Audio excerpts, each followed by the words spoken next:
Load. All right, there we go. There we go. So, how can I help? What do you got going on with your real estate besides a flip? Is there anything you need help with specifically? I'm kind of got out of practice when it comes to comping. Mm-hmm. Everything that I'm getting from wholesalers looks too high. And I don't know if I'm being too conservative. Mm-hmm. I'm pricing my rehabs too high, I guess. But since like I focus on this flip for I guess a couple months now, I haven't been I guess actively running numbers. Like I will check the properties that I'll get daily from wholesalers, and yeah, they seem high. So then I just stop. And then yeah, that's mainly it because I've been focused. I'm not willing to like drive because then I have to adjust the whole schedule for my work and put work aside and all of that. Yeah. Well, what's your goal? What's your goal with real estate right now? And then walk me through after that. What are you going? What's going on with you for your work and like how's your schedule actually look? So my W-2 is flexible. I Okay. do that Monday to Friday, right? Mm-hmm. The when it comes hard is like I'm flexible. I can finish my work like at night if I need to. Mm-hmm. But then after taking care of the kids, like I'm finishing up like around 10 o'clock, 10:30, and it becomes too much, right? Like Mm-hmm. I feel burnout right now. Yeah. The main goal as of right now is getting out of debt. So we got my dad at the beginning of this year. He got a second heart attack, Oh. and he got like major surgery. So I promised him that I was gonna cover all his expenses, all his bills, and yeah, that's taking that took a big chunk of the first deal that we did, the first flip that got us the first six-figure profit. But then after taking everything, like what we put in reserves and everything, like that was reduced too. So that Mm-hmm. was a big eye opening. Even though it's like a big profit, after you take out everything that you need to, it doesn't look as big anymore. So yeah, right now it's taking the profit, paying off his debt, and hopefully start getting a little bit of capital so we can keep sleeping and start like buying cash Yeah. without reducing the interest payments so we can Yeah. keep more for ourselves. Okay. Well, that's really nice of you to do that for your dad. Now, okay, so how much debt are you taking on total right now then? That is like about Okay. 112,000. Yeah, it was like about 350, but we had to be like calling insurance, no insurance, but the hospital because he doesn't have insurance.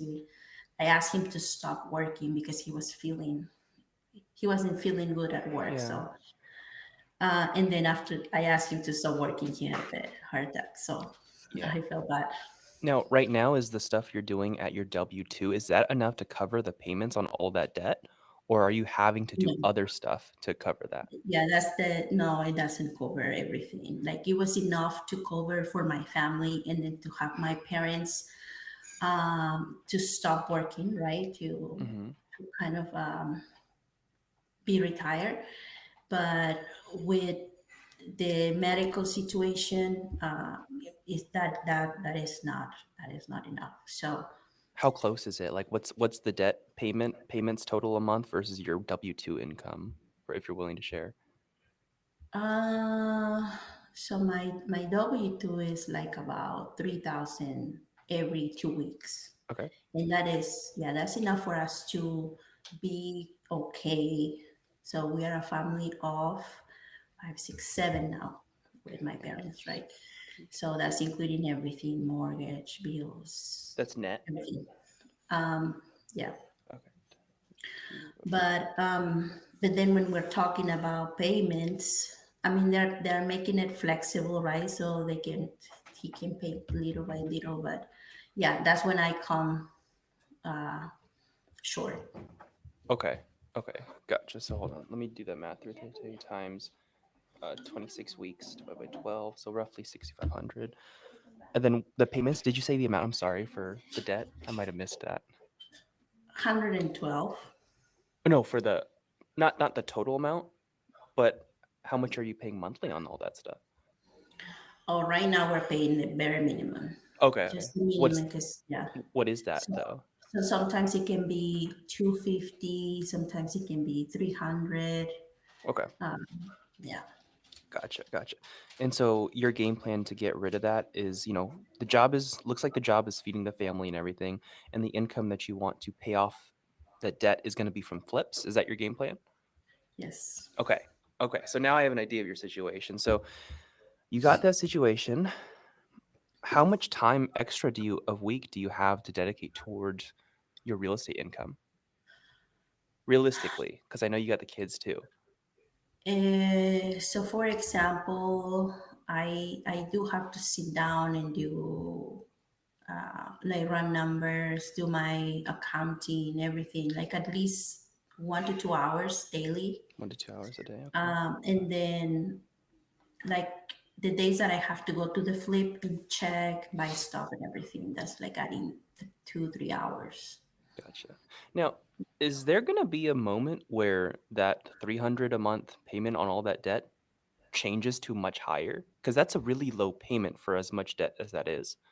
Is there Right. So for example, with the first deal, we were able to pay off 10,000. Like I just went ahead and paid 10,000. So that little is getting little by little. So my plan is like with every flip we get, we pay a good chunk, and gotcha, then they are allowing us to pay what we can, right, every month. gotcha. As Okay, long as we like every so often we make higher payments. gotcha, gotcha. I'm a little confused though, because you said that your W-2 income was not enough to pay off all the current expenses. For Uh, no, the medical expenses. oh, the medical ones. Okay, gotcha. Yes. So Mhm. you're wanting to for sure flip right now to for the income, not wholesale, not anything else, just flip. No, Okay. I haven't given wholesaling a chance, Yeah. but in my mind is the time of calling or following up with potential sellers. Yeah, to me it will be like adding more hours to what I'm already spending. Gotcha.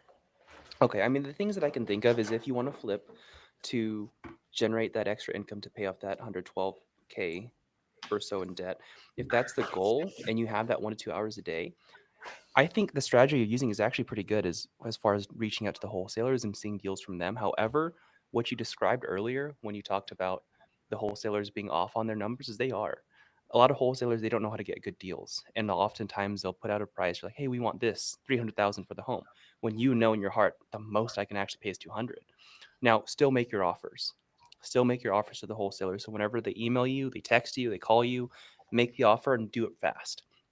Reason is 90% of the deals they're going to send you are going to be bad. Maybe 95, 99.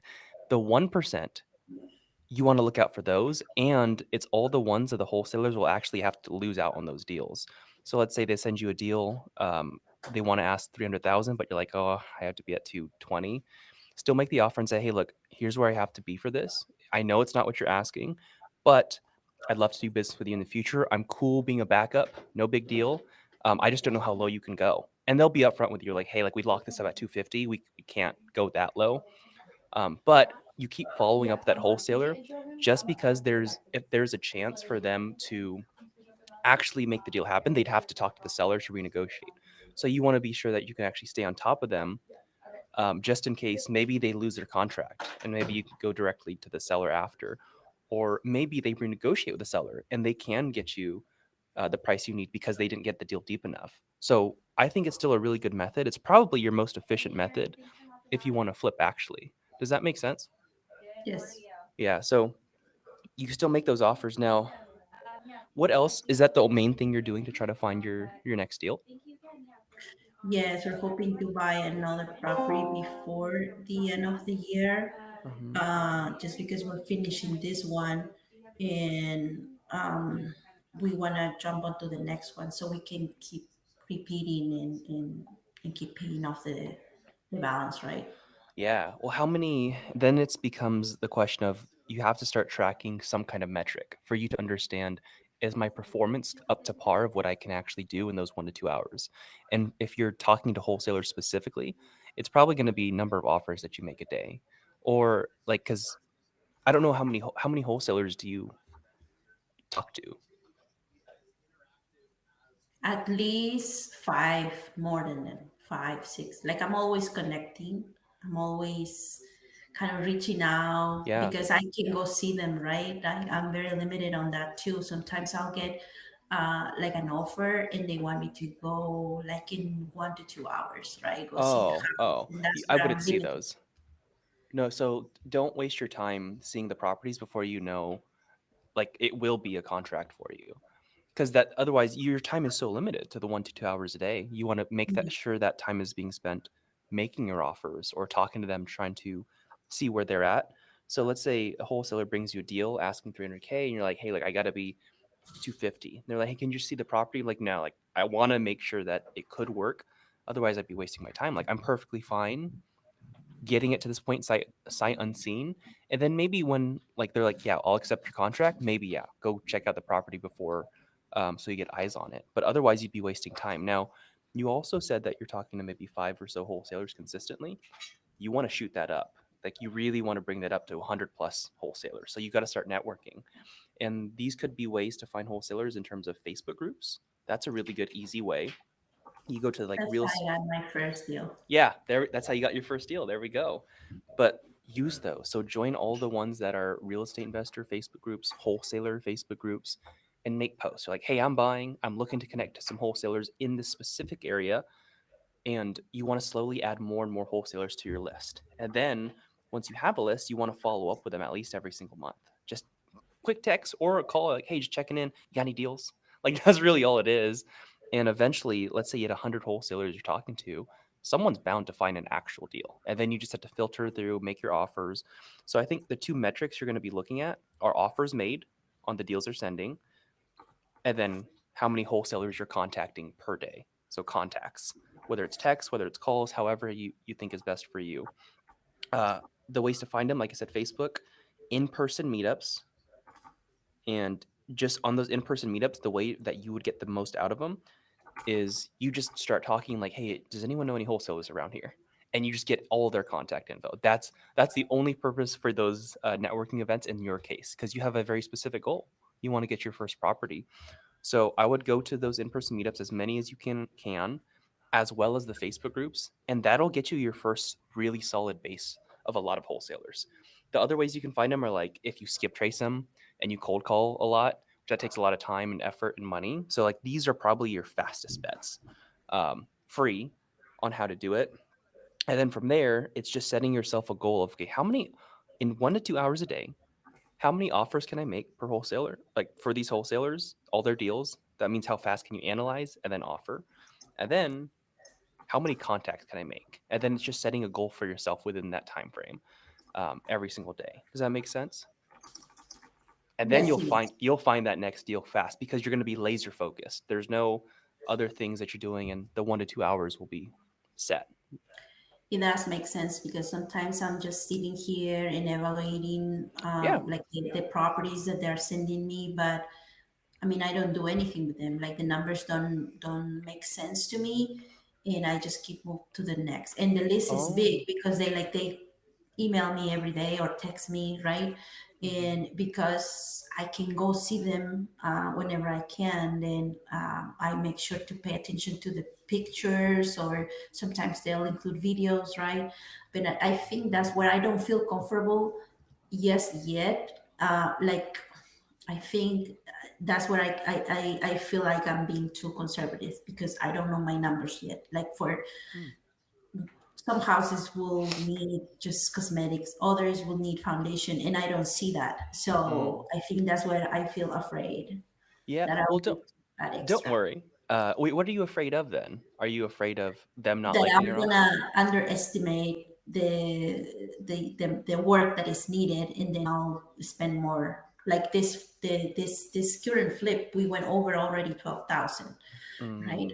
Mm, So we're gonna have like maybe $10,000 of profit if we sell it fast, which I'm afraid of because I'm hearing in San Antonio is slowing down. Houses are sitting longer, yeah. even though the sellers are offering concessions and like all they can so they can sell houses. So Yeah, I mean, it's good to be conservative. And also, you have a data point now. So, whatever I would say for you, because you've just flipped a house and you saw the rehab amount, I would take the square footage of the house, how much total you spent in rehab, and just look at like how many dollars per square foot was that. And then, because now you have an idea in your head of like, if I see another house that looks like that, it's this kind of dollar per square foot rehab. Does that make so? Like, it's like, oh, for this kind of rehab, I know it's whether it's a lipstick or cleanup, we spent this much per square foot. So that you know, okay, I get an idea. And then other thing for you is talk to the other investors at these meetups as well as other wholesalers so that you can ask them, how do you guys estimate your repairs for your flips and how accurate are you so far? And that'll give you a much better idea of like where people are at on their budgeting, and maybe talking to contractors too of like how they estimate roughly for certain types of projects. got it. Okay. Yeah. That is, yeah, that is good question because I try to attend meetings, but the very few that I can, Mhm. and like the main goal for me is like if they're wholesalers, I try to get into their list. But then when there are other flippers, I kind of like try to get contractors information and all that, but not how they calculate Mhm. the yeah, the renovation part. Yeah, because for example, if you talk to 10 flippers and they're like, "Oh yeah, we estimate about $40 a square foot," and you've been estimating 30, then it's like, "Oh, that's why I'm losing money, is I'm not estimating where everyone else is actually at." Correct. Yes. Yeah. So, I mean, how are you? It looks like you have the game plan generally on what to do now to find that next deal. Now it's just executing. But in terms of how is everything else going? Because you mentioned to me like you're very tired, you're exhausted. How is your sleep? First of all. So I'm trying to go to bed early, Yeah. right? Usually by, I don't know, like 10:30, I'm poop already. So I either will fall asleep or just try to pull a little bit more of stuff that I need to do, keep up with the classes and Hmm. the wealthy program. And then what I'm doing now is trying to wake up a little early every day, like earlier. So I usually wake up 5:30 to get my kids ready for school. So then I push it to 5 and now it's like a few minutes before 5 now, to try to get stuff ready. Try to, I don't know, watch a video, learn something before it gets chaotic, right? So And then I have so to you'd say focus on, you'd actually get about 7 hours of sleep, so 10:30 to 5:30 a.m. Is that pretty yeah, of like what you'll actually get? sometimes, yeah. Okay, that's not bad at all. So I think that's solid. The big thing too is because the thing that I've noticed is whenever my sleep is really bad or if my diet and nutrition is really bad, it's so much harder to do all the things that I know I need to do, like 100 times harder. Yes. So I don't I would start little because if you're lacking energy, the question then becomes like where's your energy going? Like you said you're trying to make all the coaching calls. Honestly, right now, you have the game plan. You have the game plan for you. It's just a matter of executing it. So maybe that extra few hours a week that you spend on the coaching calls, maybe you want certain ones because you're trying to develop a certain skill set. But how it typically works is this happened to me too when I was a student is I would go to all the coaching calls until I got to the point where I was like, I think I know exactly what I need to do now. And then I just stopped going. And then it was just like, hey, whenever I run into an issue, I get advice. I'm like, hey, what am I doing wrong right here? And they'd help you tweak it. But if you're just spending your time on coaching calls just to be on the coaching calls and you're missing the work, then it's extra time you could be doing on the work itself. Um, the other thing besides the sleep, like I said, is food, exercise, and little stuff adds up. Like in terms of feeling good, if you need energy, I mean, I think everyone knows what's good food, what's bad food, so I'm not going to go into that. It's just try to eat more of the good, less of the bad, and then little bits of walking every day. I promise you, it'll help with the energizing because it seemed like I know you came for a specific problem, but how you described your situation, it seemed like the main one is like actually energy and just trying to keep up because I know the exact feeling you feel. And right now I work a lot. Like I work 12, 13, 14 hours a day every single day, Monday through Sunday, but I still feel great only because these other things are fine. The sleep is fine. Sometimes I have bad sleep, but it's okay. But sometimes the sleep is off. Sometimes, but the food is always generally going to be stuff that energizes me. I don't really care. I don't care about the taste. I just want it to energize me. Um, Walking little bits throughout the day helps. So if you go to a store, just park far away, walk to the store, walk more, take breaks whenever you're working to energize yourself to walk. I promise you these things they all add up because I want you to feel good as you do this because otherwise it just life is really bad and I know exactly what you're going through. Yeah, yeah. To be honest, it's like right now I'm in survival mode, Yeah. and I just feel that I have to keep going. Especially, I think it all comes from my kids, right? Like Yeah. they are not gonna stop, right? Yeah. It's like mommy's tired. We need to let her Mhm. sleep. We need to give her a break, kind of thing. They're How like old are this. they? So I have a 10-year-old, a 3-year-old, and a 1-year-old. Oh my gosh. Oh yeah. That's a lot. Man. Yes. So yeah, it is just like the guilt, right? And not being able to Mhm. do like 100% in everything. Like I feel I'm lacking at being mom. I'm lacking at my work, my W-2, and then it's just in my mind. I should be doing something else. I should be doing something now. I should be listening to one more class, kind of thing. Well, let So me ask you this, during your work day, is there anything like how much time do you think in your workday do you have where you could do something outside of your work? Or are you just like booked the whole day for your work? no, it's like it fluctuates. It's not every day is the same. Sometimes it will be slow, like today, right now we're on hold because we're waiting for confirmation on something, right? And those are like today uh I got a call with my CPA. I got that done. I ran the numbers for all the costs that we had so far for the flip. So we're getting those numbers up to date. Things like that. Whenever I can get, so I don't have to do that at night now. Yeah. So things like that. I try to put, whenever am slow in work, I try to do something related to real estate. Yeah, because now so you have a game plan. So let's just say, like on average, do you think you can find an hour a day within your work schedule of like downtime or two, maybe? Yes, So sometimes, yeah. I think honestly, a really good plan for you is not trying to say, "Oh, yeah, I'm gonna do the 1 2 hours a day after work." If you have a consistent way to find the 1 or 2 hours within your workspace, because most people that have W-2 jobs have the downtime. That's just how it works. Yeah. And if you can find that time within that space to start building that wholesaler list, you can start texting the wholesalers too, like, and just do that kind of follow up every single month. So you talk to a different person every single time. You can do that during your workday. So then by the time you get off at 5 or 6 or whenever it is, now you have a little bit more time for yourself, for you to actually energize. So for you to maybe get your exercise, you to actually make healthy food for you, your kids, you to sleep a little bit more, maybe if that's what you need.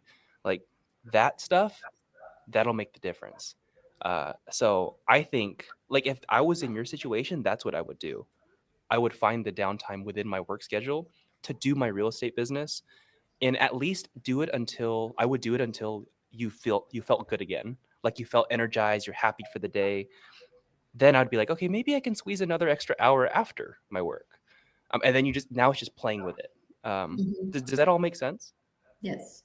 Yeah. So because I can see it, and I want you to feel good. I want you to enjoy the process because it's a it's a lot, and I respect it a lot because you're working so hard. You got these kids, and I just want to see you get the most out of all of it. Yes, me too. Yeah. Are you curious about anything else or? Well, now that we're about to list this house, the only thing is I would like to compare, right? Because that's what something I didn't do with the first flip, what the realtor is telling me versus what I should really list it for. So with this house, we don't really have like a good comp because for the features that the house has, it hasn't been like a sell within the last 3 or 6 months, I guess. Mm-hmm. So yeah, I'm curious to see if the number that we are coming with is the correct one or close to what it should be sold for.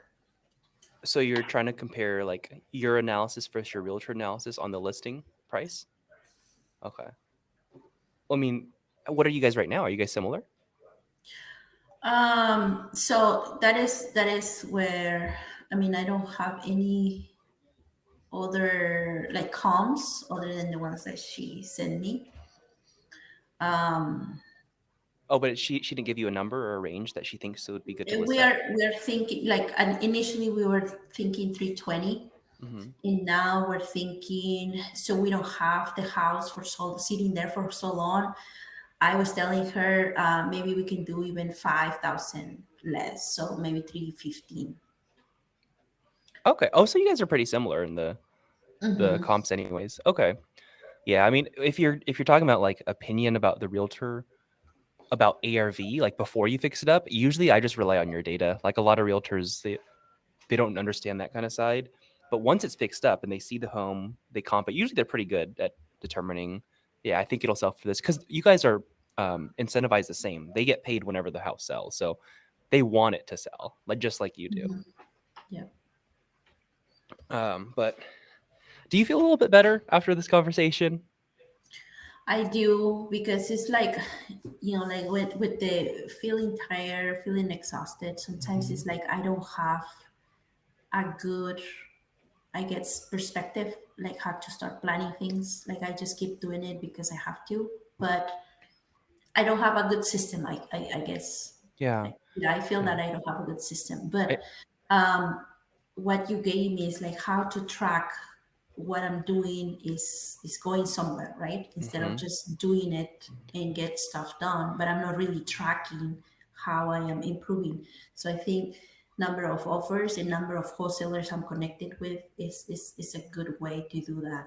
100%, because then you can feel good about yourself even when no deal comes. It's like, no, I did the work. I did exactly what my capability was. And I think a good way to test it is maybe set yourself 1 hour to try to make as many analysis and offers as you can in that 1 hour. And then do the same thing for how many realtors or wholesalers can I actually reach out to, whether it's text or call within the hour. So now you have your metric, you have your performance goal of like, this is what I can do. I think it's my max. So now every single day you shoot for those numbers, and whether you get the deal from it or not on that day, you just feel good about yourself because you know you did your best and you hit the metric. um, so yeah, I think you have something to work towards now. And then another thing too is anything that you say yes to throughout your day, really think about it and think about, is this going to solve the problem I'm trying to solve? If no, you can say no to it. It's okay to say no. I don't care if it's friends, I don't care if it's family. What, like, you can say no to certain things because you're very limited with your time. Everyone is limited on their time, and I think that's how you get your energy back. That's how you start to feel good again. Yeah, and I think that's the hard part too. Hmm. I started doing that because it's like I was going crazy. Like I Hmm. couldn't keep up with everything, and then like I has to start saying no to things. But I know that it's just temporary until I can be able to handle everything better, I Yeah. guess. Yeah, it's a season. It's okay. Like, what was one thing that was as an example you'd be afraid to say no to? So for example, I will start volunteering for like everything at my kids school, right? So like I Mm, had to be present for everything, and then for work as well. Like they all start asking like who would like to take care of this, and I was always the one like, yeah, sure, mhm. I'll do it. But then just learning how to say no, was like, Yeah. no, sorry, this time I'm not gonna be able to do it. I'm not gonna be able to go, kind of thing. Yeah, I mean, because like think of, I want you to really think about this. So let's say 8 hours. Let's say you'd accomplish 8 hours of sleep because I know you're sleeping 7 or less or so. Let's say 8 hours of sleep a day. You got. Let's say you worked eight. Do you work 40 hours a week? How what's your W-2 like? Yeah, it's like 40. from eight to five. Yeah, 8 to 4 usually. Five. Okay, so 48 hours, or no, 8 times 7 days a week plus let's say 40 hours of work. That's 96 hours out of your week is spent on work and sleep, like just your W-2 work and sleep. 7 hours a day times 24 hours minus the 96. That's an extra 72 hours. And now it's up to you to look at your schedule and your calendar and see the things that you're saying yes to. I think that's a great place to start is the volunteer stuff that you're doing with your kids' school and stuff. Like I know you want to be there for them and help their school, but I'm sure they just want to play with mommy. I'm sure they just want to make sure that you're okay, you're energized. So the thing that helped me is I would track every 15-minute increment of my schedule. Not forever, but just for like I did it for a week. And I would see, oh, that's where my time was spent. For example, if I told myself I'm going to wake up at 4:30 and want to start working at 5, and then one day I start working at 6, I'm like, what happened? So I would track and I'm like, oh, I was an hour. And so I would put on my calendar, scrolled on TikTok like an idiot, and I would see it and it's visual to me. And so now it's like, okay, now it's what kind of cues can I give myself to not do that? Oh, maybe it's putting the phone far away. And everyone has stuff like this. I guarantee you have stuff like this. And Where yeah, for I me was too, getting less sleep before because at the end of yeah. the day, I would go with my phone to bed and then like start tracking what other flippers were doing, how their projects were going, kind of things, right? Like me trying to Hmm. learn, but at the end, it will be like another hour that I wasn't sleeping. Hmm. So like I'll just put the phone away. I started putting it not in my room. I'll just put a Yes. different alarm and that's now I'm going to bed like around 10. Before it was Yeah. 11:30, almost There we midnight. go. Yeah, track all your stuff because it's everything, all the little things. Like a big one for me too, just as an example, so you can kind of see what I'm talking about. Is sometimes I would get home from the gym and like just sit in the parking lot for like 30 minutes just because I was want to relax, and then I was like, wait, where did my time go? Every minute matters, especially when you're a full time job, you got kids, and you're trying to grow something on the side. Every second, every minute. So try that. Just try. I don't know what you use, what kind of calendar system, but whatever it is, track every 15-minute increment. Do it for a week, and Okay. then your perspective will change. We'll for sure start doing that.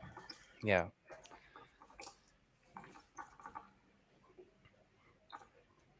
Okay. Is there anything else you can think of that I guess you need help with or things to talk about? I think not right now. As soon as we put this flip, we listed, I think that's when I'm gonna be like, okay, I have no more work there. It's going to be everything on the agent's hands, right? And then I'll have, Hmm. I guess I'm going to be able to go back and focus to get the next deal, talking more to wholesalers. Now that I have this homeboard tracking different Yeah. numbers, right? How many offers, how many wholesalers I'm talking to, my time as well. I think I'm gonna be able to get better at it too. Yeah, absolutely. Did you project manage this yourself? Like talk to all the contractors? Did you get a GC or did you So, subcontractor? so I did a JV with another investor Okay. because I Okay. wanted to learn. So that was the whole purpose, right? JV, so I can learn how to manage it myself. Hmm. Um, and then saving those costs. Yeah. So yeah, we went over. So that's a good thing that we did it ourselves. So it would have been way more Yeah. otherwise. Hmm. Gotcha. Well, I mean, I'm super happy we talked because it seemed like hopefully this came at the right exact time, uh, and I could see the relief kind of go on your face every single step of the conversation. So I Yeah. hope this was helpful. And like I said, now it's just executing. It's tracking, executing, and then just saying no. Like it's okay. But yeah, I'm really excited for you because I think once you finish this flip, get rid of it, and find time back in your day to do the things that are for yourself, everything just becomes easier. It's going to be easier to take care of the kids. It's going to be easier to do the work, to do your job. And I just want to put that in your head because once you can hear it, it'll happen. You just keep going after it. Okay. I'm so hoping to get to that time where it Yeah. can like everything starts getting easier. But I mean, I think I know it's going to happen. I build resilience. I think the military life taught me that. Being a mom also taught me that as well. Not like we feel tired, but it's just it's a phase. Kids grow up and they get more and more independent. Whenever you find a new job, you're learning stuff, you start going to college, everything is hard at first. So I Hmm. have seen it so many times, and I think that's what keeps me going. It's just because I'm new in real estate investment is overwhelming. I'm learning everything, and that's the reason why I feel how I feel right now. So Yeah. No, you got this. And then embrace your season. Like I said, it's okay to be in a season where you're not doing the stuff that you might normally do, the volunteer with kids or something, but you can't get to where you want to go doing the same exact thing you've been doing. So you got to start making these changes. But yeah, I mean, that's all I had for you unless you had something else. Uh, no, I feel so much better. Thank you so much Good. for all the tips. I'm definitely going to start tracking these numbers, and hopefully I can get better results and get talking to you again, telling you how much things change. Awesome. Mhm. Awesome. Well, good luck with everything. Keep me updated and go crush it. All right. Thank you, Justin.